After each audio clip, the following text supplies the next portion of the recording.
Welcome to the Eye on Annapolis Local Business Spotlight. There are thousands of locally owned businesses in the area, some small and some large.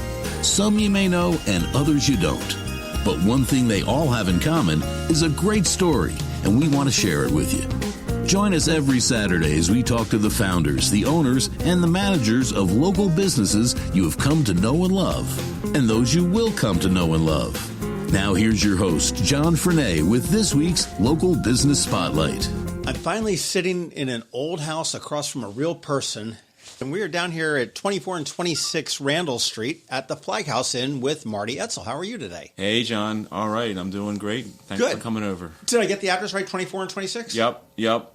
Okay, now the Flag House Inn is the building that stands out on Randall Street. Now, for those that aren't familiar with all the street names, Randall Street runs from Middleton's to the wall at the Naval Academy. Gate 1. Yeah, it goes right into the wall. If you miss the turn, you're in a world of trouble. You are, along with your wife Carmel, are the proprietors of the Flag House Inn, and we wanted to just sort of sit down and talk and learn a little bit about you and a little bit about the Flag House Inn and how things are going. Sure. How long have you owned this? We've been here a little over 3 years. Do you come from a hospitality background? No. Did we want to work in? Did we ever want to own a bed and breakfast? No. Did we ever work in restaurants and hotels? No. I worked in big corporate. I worked in the corporate world for a little over 35 years. Carmel worked in the Baltimore County school system as a speech pathologist. But how we got into it, which would probably be your next question, is... Does it involve alcohol? Most of the best... No, not yet. We had two friends that owned bed and breakfast. My son's scoutmaster from Boy Scouts sold everything here in Baltimore and bought a bed and breakfast in Stowe, Vermont. And we had our neighbors in Towson, where we moved from. Her sister her family had owned a bed and breakfast or an inn in Ogunquit, Maine. And they would post pictures, today I went sailing, today I went skiing, and we're like, well, it can't be all work. So when we were in 2017, Carmel was burned out on what she did. I could see the end coming after 35 years in the corporate world. I'd already been riffed once, 15 years previous. I worked for SAP, business software in tech, loved it, loved the people I worked with, got a fair bit of travel. But it was a grind. I mean, I just, early morning calls, late night calls, a fair bit of international travel. We're out to the Bay Area. So I was looking for the next thing. And our kids were young professionals. They were out of the house. So we're like, we're too young to retire. Let's figure out something to do. And one day I was on a boring conference call, and I was thinking these other people. I Googled, bed and breakfast for sale in Maryland. And this was the third place we looked at. We had looked at a place on the Eastern Shore a little bit seriously. We saw the financials. We walked through the place. But it was more of a 70-seat restaurant that happened to have a couple of 9 dusty rooms attached to it. We're like, this doesn't look right. And so then I Googled consultants to buy a bed and breakfast. And we found a couple in Maryland. They were realtors. So they could represent us on the buy side. And they said, we got a couple places for sale. I'm like, okay, hit me. I said, how about Lancaster? I'm like, nah. How about Gettysburg? I'm like, maybe. How about downtown Philly, 73% occupancy? I said, I'm from Baltimore. I'm not from Philly. How about Annapolis? I'm like, talk to us about Annapolis. And we had walked past this place before. Annapolis was always a day tripper place for us from Towson. But the financials were good enough on kind of lowish occupancy. It had been owned by a couple that had had it for 21 years. They were 71 years old. It had been for sale that we saw for at least 2 years, which we were kind of scratching our heads how it could be for sale for so long. The pictures looked good, so it just was a turnaround opportunity. The location, as you kind of alluded to, is amazing. It has parking on site. The reviews were glittering. Yeah. So we're like, So we came and checked it out. We were sitting in this very room. I was probably sitting in this exact seat talking to the owner where you're sitting. I said, Charlotte, this place looks great. I only got one question. She's like, well, what's that? I said, why has this place been for sale for 2 years? And we found out it had been for sale for 4 years. We go into Fox's Den or Vita Taco Bar, hey, we're the new owners. They finally sold it. We're like, what's wrong with this place? And it just needs... Is there some backstory? There's no ghosts. We don't have any ghost stories. The pipes don't clang. None of that. But it's just a very specialized sale. And as you know, real estate's not cheap in Annapolis. So they had to find... We also found out that the buyers had rejected several offers, not even countered them, because they wanted to keep it as a bed and breakfast. And I think once we connected, they had a really good feeling and we were able to get to an agreement on the sale pretty quick after we walked through. You know, there's something to be said about when selling to businesses. I mean, typically that's something that you built up from the get-go. They had a lot of pride. And I mean, you take it to the high end. Okay, you look at Apple when Steve Jobs had died. Okay, he had built this up from his garage, and he wanted to make sure that this was in the hands of somebody that he trusted. And I get that. I mean, somebody could come down and just have all the money in the world, but it's not the right mix. You don't want to sell that, and that speaks very highly of the previous owners. Now, having said that, and the lead-on question is, so would you sell it as a B&B? I said, well, I'll sell it, and if somebody's willing to pay the price that I think that it's worth, then I'll sell it to them, and what they want to do with it is up to them. The market's been fairly dynamic in 3 years. There has been a lot of whole house Airbnb rentals, and there still is. They're mostly our friends because they're whole house rentals and we're room at a time. But several of the small hospitality places in town have closed, or they've all been sold mostly as private homes. I think some as whole house Airbnbs. So there's a lot less of us in town. So there's still the 5 big hotels. There are 800 rooms. You know, my approach is if I can peel off 5 or 6 rooms out of their 800 rooms, I'm sold out. And so, we have a much more specialized proposition.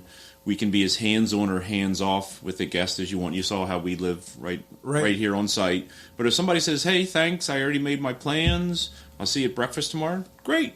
If somebody says, hey, I want to have a glass of wine on the porch and you're welcome to join us, I'm like, great. So we can be as hands-on or hands-off. We do like to make recommendations. We've gotten to know a lot of people in town and a lot of places in town. We have favorites, and we listen to all the guests. A lot of our recommendations are based upon what the guests have. But our whole objective, just to simplify it down, is we want to make sure everybody that stays with us has a great experience in Annapolis. And that's what we're all about, is having a great experience in Annapolis from the time they find us on Google or TripAdvisor, wherever they find us, to making it easy to book, to giving them some pre-arrival information so they can plan their trip, check them in, give them the lay of the land, tell them our COVID safety practices, give them a great meal in the morning, give them a little chit-chat to understand how they're going along, check with them on the way out if anything we could have done better. So we're all about a great experience start to finish. Well, you mentioned about the different safety aspects that you have, and obviously when COVID hit last March, about a year ago, the world shut down. I mean, we were told not to look at people, and when somebody approaches you on the street, you run the other way, and the world was ending. Nobody knew what was coming down or how bad it was going to be. I mean, what all have you done to assure? And obviously, the virus is a real thing. It's there. People are dying from it and getting sick from it. But businesses have been able to succeed. They've been able to find ways to safely operate. And certainly, it's well different from what you were doing on March 9th of last year. But what have you done here at Flag House Inn? Great question. So, we were flying home February 29th from a week skiing out in Colorado. And there was still kind of this, a couple of virus here and 2 cases in Washington. It was just, and then a week later, the phone was ringing off the hook with cancellations. We had our last guest on March 16th. We voluntarily shut down for 7 weeks. We got tremendous support from our marketing company, who first helped us understand what were the options for financing with PPP and the EIDL loans. Also, too, around that when it hit, that's our low point on cash position usually, because we do a lot of improvements in the off season, and the reservations for the new year haven't fully kicked in. So we were already at our low point for seasonally for cash flow. And on top of that, we had all these cancellations. People wanted to cancel and wanted their money back. So we made one policy decision of, you'll get your money back as of the date that you would have checked in. So we had people canceling for October because the wedding was canceled in October and they're canceling in March. And yes, I had their money, and everybody got every penny of their money back. We were not one of these places that held deposits or did not refund. Back to your question, though, what did we do? So we used the time to research like crazy. Carmel researched heavily in all the CDC practices. Our marketing company gave us a lot of advice on what to consider. So we really did reconfigure our operations. So like I showed you upstairs, we changed from these big, heavy bedspreads, accent pillows, a few knickknacks. All of that's gone. That's in a space bag in the basement right now or wherever. So what we replaced it with, everything was washable. So everything in the rooms comes off the bed and gets washed. Everything horizontal stays clean. We clean and sanitize it. We check guests in outside when the weather's suitable, or else inside with masks. We require masks inside. The old days for breakfast was come on down, seat at the table, anytime between 8:30 and 9:30, meet all the other house guests. Not anymore. One group at one table, one group at the other table. 8:30 and 9:15, we seat people out here in the sitting room. In the summer, or when the weather's warm, we seat people outside. So we spread people out. So there's never more than 4 people or 5 people in a room in the dining room at a time. When people check out, we have air purifiers. We had a previous generation that we had to clear out of the house because it was an ozone generator. We've replaced it with these HEPA air filter air purifiers. We run them continuously now when there's guests in the house. In fact, I'm going to walk over right now and turn this one on, since you and I are talking. And so we really reconfigured coffee pots. Everybody has their own individualized coffee pot, sugar container, and creamer. So we really reconfigured how we operate inside the house. We can tell a lot of times when people come up to the house by the eyes, how the kind of their freak out where the needle is on the meter of how uptight they are. Every time we've had people, we had some people we were just couldn't believe even that the boyfriend or husband had convinced the lady to come down, the girlfriend or wife to come down. But on the way out, they're like, oh my God, I felt so comfortable here. It's so safe. It's so clean. You made us feel comfortable. You answered every single one of our questions. This was really great. I'm so glad we got away. I feel so refreshed now. And now I'll go back to my cave, Right. where I used to live. Right. Well, I guess a question for you is, I mean, you're coming from the tech world and the software world. Did you ever imagine you'd be owning a bed and breakfast going into a global pandemic? Well, no, not the pandemic. So we really rode the roller coaster for 3 years. So we came in, Carmel was still working in Towson. We took 2 months to put our house in Towson on the market while we owned this. So we were running back and forth, slowly moving in. I was running the show here on my own, learning the business, making more than pancakes and box mix pancakes and scrambled eggs, managing guests. Are you the cook? We both are. Okay. Let's say that for the next question, though, and we're happy to talk about it. So the first 6 months was kind of mayhem, but you look back, we sold our house, we quit our jobs, we moved, and we set up a whole new business. And it was a little awkward the first once Carmel got here in June, the first 3 months were kind of awkward because the previous life was I did my thing, I did my job, she did her thing, she did her job. It's almost like we were roommates. Now we're hip to hip, figuring everything else out. First couple of months was kind of getting comfortable with each other and comfortable figuring out the routine, and it's pretty smooth now. With the pandemic, that was a real curveball because we had really grown the business in 2019, and we were looking good to start the year in 2020, and then the bottom fell out, and we had to adjust. We joined Feed Anne Arundel. We're part of Feed Anne Arundel with a great operation that Monica and all the other 70 restaurants in town in the county have done. Last week. She's amazing, and the whole group's amazing. We love being part of that group. So we made meals. We sold cinnamon rolls to the Naval Academy. We got to know a lot of parents that way. So we sold cinnamon rolls to the mids, delivered them. We used that money to make more meals for the community with Feed Anne Arundel. So we pivoted a bit to food. We did some events and deals all on the up and up that we would have laughed at a year ago, that now it's like, okay, well, it's worth getting y'all in. Right. So let's do it. So, and then grants and loans, the Anne Arundel Economic Development Council has been awesome. They've just been amazing managing the grants. We've got both PPP loans. So cash position-wise, we're okay. We haven't had to put more money into the business, and our cash position is a lot better than it was from a year ago. And we've still been able to make a couple of improvements along the way. So it's been a challenge, but we managed through it. Fantastic. Well, what's the history of this property? I mean, this has been around since the 1879. Great question. So the house was built 1879 by a Welsh sea captain, I believe. And it was funny because as soon as I revived the social page a week or two after we got here, we got this message from this lady in Austin. She's like, oh, my great-great-grandfather built the place. And she sent us some pictures. She sent us pictures of her great aunt who used to live in the house in the 1920s. Some artists. She goes, look in the basement. There's a box of books in the basement. Sure enough, there's a bunch of books that her great aunt had written for the Naval Academy Press. And we've had several of these kind of guests coming through. But it was built as a duplex. as at least tracing backwards to the 1920s, we found separate ownership, at least into the 1920s. I never went to the archives and dug out property records older than that. But in 1992, the guy that owned the duplex, the house on the other side, bought 24, or 26, bought 24, and did a complete plumbing and electrical renovation in 92, reskinned the house to what it looks like now. And before 1992, it looked like two houses glued together, two different roof lines, two different exteriors, colors and shutters, two different everything, and gave it the look that you see now. And now we're, it's our job to be the stewards. We want to keep it looking like the same. We're going to finish repainting the house and putting the shutters back up this summer.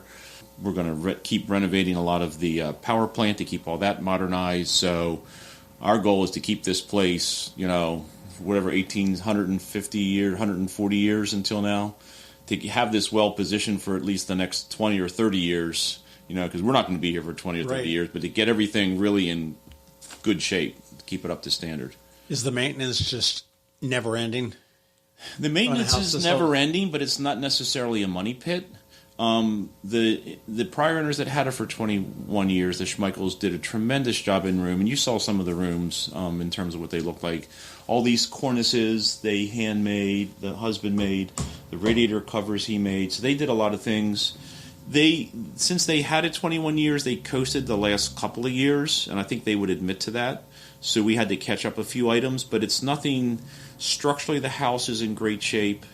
The basements are watertight and not moldy. We can store a lot of things in the basements. They're not leaky. The roof doesn't leak. We recoated the roof. The siding we did have was a little leaky at times. So it's a lot. It's a big place. So we use this off season to do a lot of deeper cleaning. We take all the furniture out, steam clean the rugs, dust everything down, repaint all the trim, repaint outside. So that's all the. If you had a house, you'd still be doing a lot of those things anyway. If you want to keep it looking good. Now we have to keep it looking good because we have inspectors, so to speak, guests coming in all the time, and we want it looking, in addition to the city inspectors that come in, which we just had yesterday, as a matter of fact, and the health inspector earlier this week as well. This is inspection week, so now I have my marketing and my public service inspector visiting me today. Has this always been the Flag House Inn? Or when it was the bed and breakfast since 1992, it started as the Flag House Inn. So your next question is, why do they call it the Flag House Inn? And you saw the flags flying out front. So we have the flag vault here. So we fly the flags of the states or countries of our guests. So we've only been stumped once or twice. Like, we have all the states. We have an awful lot of countries. So we change the flags out for the states or countries that the guests are from. Very neat. And how many rooms do you have here? We have 5 rooms. I'm presuming 6 flagpoles? 6 flagpoles. We always fly the U.S. flag. We always fly the Maryland flag. So sometimes we have to make decisions. But right now it's not a big deal because most everybody these days is from Virginia, Pennsylvania, D.C., or Maryland. The drive market, sure. It's not as far of it. But under previous... Well, we get mid parents coming in. The last couple of weeks we've had mids parents from Hawaii, where they're coming in 2 weeks. Hawaii, Nevada, Michigan. So we get some midshipman parents coming in. Texas from a little far, California from a little farther away. But under normal times, we get people from all over, literally. It's funny. I'm also a big fan of being a tourist in your own town, and I'll go out on the Harbor Queen, twice a year, get the little water taxi or the Miss Anne and Miss Elizabeth, and take a walking tour. I know that Watermark has the Architects Tour, which I think is just absolutely fabulous.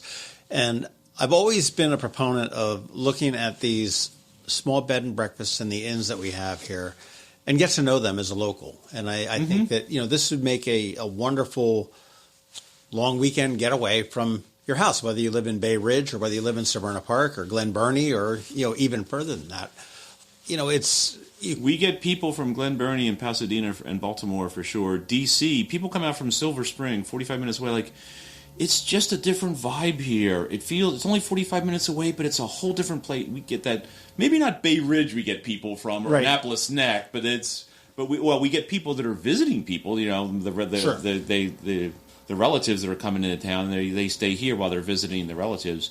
But to anybody that's listening to this that's in town, stop by, say hello. We love showing the place to people from town. We and we get to know more people that way too. So don't feel it's a beautiful place for sure. Well, what do your guests expect? What's the guest experience at the Flag House Inn when I book a room? So what the guests expect, we were talking about this before we went on the air. So what the guests expect is they want people that stay at a bed and breakfast have a reason for staying here. We're not the cheapest place in town, although we would argue we're the best value in town because we include parking and breakfast, and the big hotels don't include those things, even if they have it.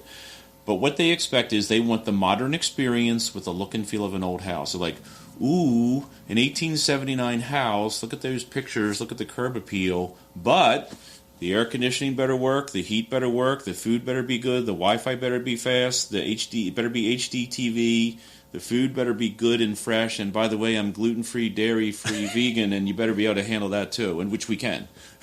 So they want the modern comforts, but they want that look and feel that's something that's not the chain hotel.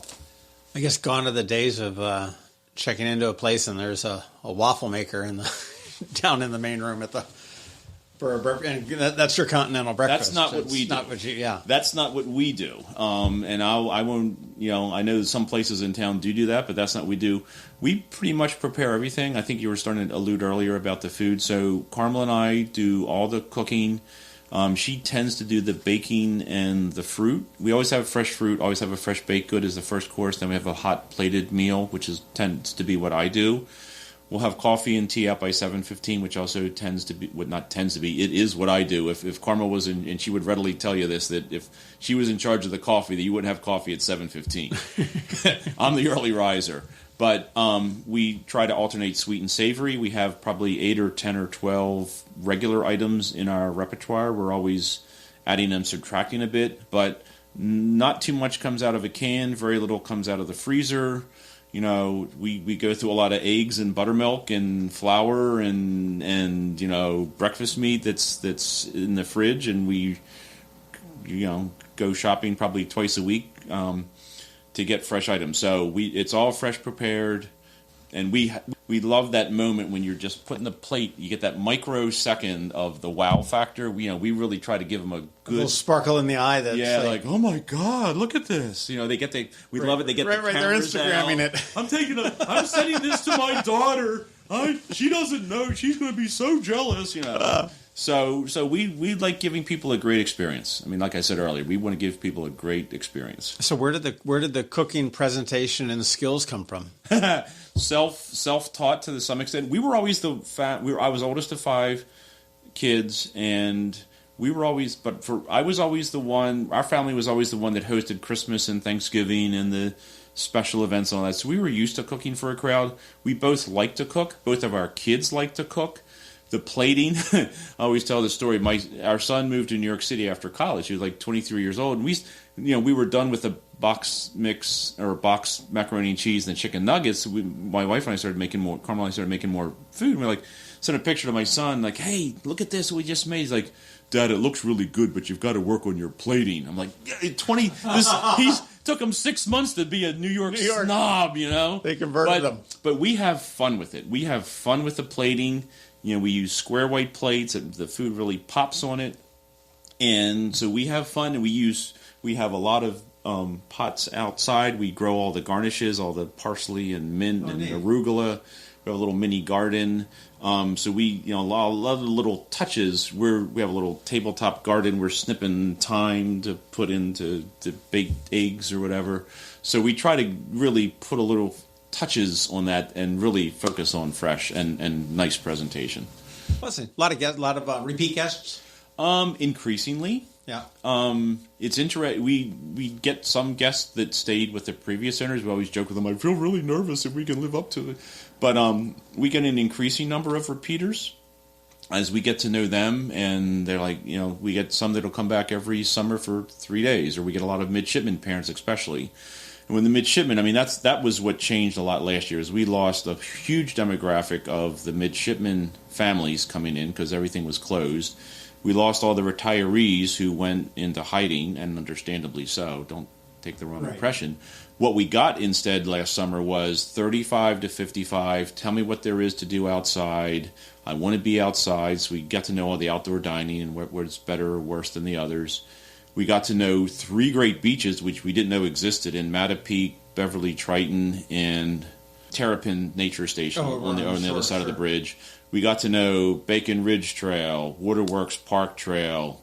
Even we pushed Quiet Waters even more than we used to push it. We pushed Greenberry Point even more and people loved it. We got to know a guy that does a private sailboat. He'll take people out, just 2 or 3 people out on his sailboat, and people loved that last summer, especially. Like, ooh, I go out on a sailboat myself, just the captain. Like, here's his number. We had to reconfigure the entertainment, so to speak, because you couldn't take the tour of the Naval Academy. You couldn't, you had less capacity on the Woodwind and Watermark, and they sold out pretty fast sometimes.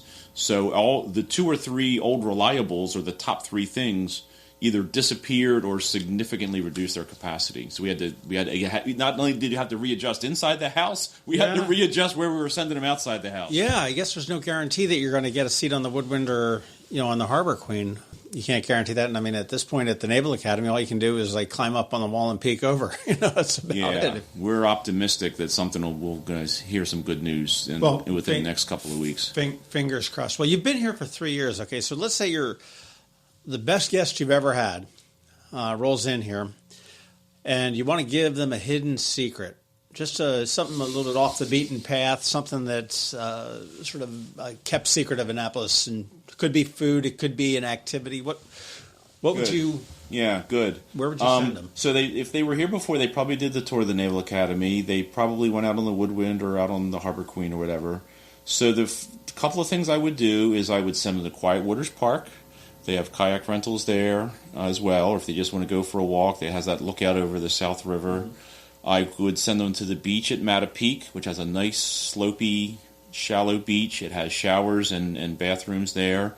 And Kentmore Restaurant right down the road is a nice family place. The owners have stayed with us before. I would send them on a walk over into Murray Hill. The little pocket parks, Acton Place Park and all the little pocket parks in Murray Hill are awesome. It's kind of you can just go sit on the bench in the shade for 30 minutes and look at Spa Creek and contemplate life. I would, for food, where would I send them that would be off the beaten path? Well, they may or may not know Cantler's, which is a little farther away, but it's certainly a popular place. Davis's Pub is, more of a locals place. Maryland Avenue is more of a locals place. So they probably, wouldn't send them to Main Street, wouldn't send them to the dock. But there are plenty of places that tend to be more of a locals place than the touristy places. It's funny you talk about walking through Murray Hill, and I love when Historic Annapolis does the open houses around Christmas. Yep, we helped with Christmas that. by candlelight, 2 years and they've ago. got the hidden gardens and everything else. And during COVID, I have done an awful lot of walking outside. I didn't feel overly comfortable going into the Pip Moyer Rec Center and walking around in circles. So out into the elements I went, and I would go down into Eastport a lot, and I would do just sort of back and forth on all the streets, and just to look at the architecture. And it's really, so they've got a huge parking area back there, and I wonder what that garden looks like. And it's amazing just to see if you take your time on foot and see. And Annapolis is such a good walking town. Totally. And your location with the Flag House Inn is, you're probably 120 feet off of the ideal spot in town. Yeah, we're a block and a half from Ground Zero. But we have, I think on our website we have like 5 different walks that they can do leaving the house without getting in the car. West Annapolis too. That's a longer walk. That would be a couple hours. But you go into West Annapolis, into what's it called, Wardour or whatever. You go past Evelyn's and Flamand and turn to the right, and there's that whole peninsula down there. Lovely. It's a longer walk. You can send them to Murray Hill, go to Greenberry Point's not walking, but there's. Well, you said now the prior owners here. What if they? I guess this is one question sort of bugging me, but if the prior owners decided, okay, well, Marty Etzel, you just aren't the person to take over this bed and breakfast. We're not going to sell it to you. And you had your consultant working on Lancaster, Gettysburg, Eastern Shore, and Philadelphia, and maybe some other places. Where would you have been? Oh, gosh. I don't know. we weren't crazy about any of those places. For us, it had to have been the right property. So we weren't. It wasn't like, oh my God, we have to buy a bed and breakfast or it's the end of the world. I would have recalibrated. We might have even looked farther down, like Shenandoah Valley. We've had a timeshare at Massanutten in Harrisonburg, Virginia. We love going down that whole Charlottesville, Shenandoah Valley area. We might have looked down there. I never got that question before. But that would be my top of mind. It would be more like we'd go out to the Shenandoah Valley probably because we'd love. I'm more of a mountains person. Carmel's more of a beach person. She's got the water here, so she's very happy. I'm more of a mountains person, but probably that whole down Charlottesville. Draw a ring around Charlottesville about an hour and a half. We've gotten now down to Asheville, which is an amazing place. My daughter lives down there. Asheville is awesome. It is really great. I mean, so. That was a question I was unprepared for, but that was my answer. An hour around Charlottesville. Yes, to the west. To the west, there's a lot of great wineries out there. Anyway, yeah. They really are. Well, for those that are interested, flaghouseinn.com is the website. And you should be interested. I mean, I'm going to say, even if you aren't planning on staying here, if you are local, it's got a lot of great history on it. The history of the house, the history of the folks that lived here, that you've been able to dig up some great old pictures. If you are listening from afar or listening from close by and you're looking for a place to get away for the weekend, this is one that would be definitely on the list. You guys, have gone above and beyond as far as safety goes and really sort of, and I hate the word pivot because I'm so over it at this point. But that's the word, though. Of what you were doing, just a little bit more than a year ago, to what you're doing now, and there will be a slight pivot again moving forward as we get out of this. I don't think anything will go immediately back to where it was, but it's fantastic. It's a great story. I think it's awesome that you and your wife, Carmel, came from nothing related to hospitality and have made such a go of this. And what we've found out, because we've joined one of these national associations for innkeepers and going to a couple conferences, our situation is not unusual for hospitality. That a lot of it is second career people that do this, and we've got enough of a skill set that we can bring, or enough of a creativity or questioning, or assess the problem and make it like a consultant thing. What's the problem? What's the critical success factor? How do you improve it? To work on it, and it's been a lot of fun because I worked in big corporate. The smallest company I worked in before I got here was 3,000 people, and now it's myself and Carmel and a couple of contract housekeepers who were awesome, by the way. And it's been fun experimenting. What's the right price to charge? I don't know. Let's experiment. What's the best way to do breakfast? I don't know. Let's experiment. That's one thing I love about being in business for myself, and I admittedly don't work well in committees just because they just go nowhere, in my opinion. It's, you're in a situation now where you can, as you said, experiment. It's like, hey, let's, and you can make the decision right there. And just kind of in closing up, I mean, we love it here. I mean, it's been so great meeting all the other fellow small business folks. We touched on Fida and Arundel, among others.